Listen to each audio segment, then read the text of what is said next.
Hello guys, welcome to my channel. On today's video, I'll show you guys how to generate and copy your API key on Google AI Studio. So if you install some software that sometime that BYOT, which is bring your own token, so which is you have to input your API key. So that's app because they offer you free software but not the API key, especially for AI token. So here you go to your Google AI Studio, you just log on to your Google AI Studio like this, and then over here you can see this is get API key button, or like a key button. You just click on that.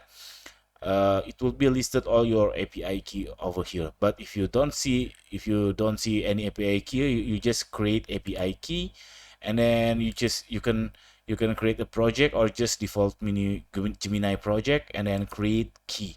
After that, you can copy your API key. Simply you just click this copy button on the right, like these two papers stacked together. So these are copy API keys. So you just copy this one and then paste on the app or anything you want for your use cases. So that's it. Very simple tutorial. I hope it's helpful for you. Don't forget to subscribe. See you in the next video. Bye bye.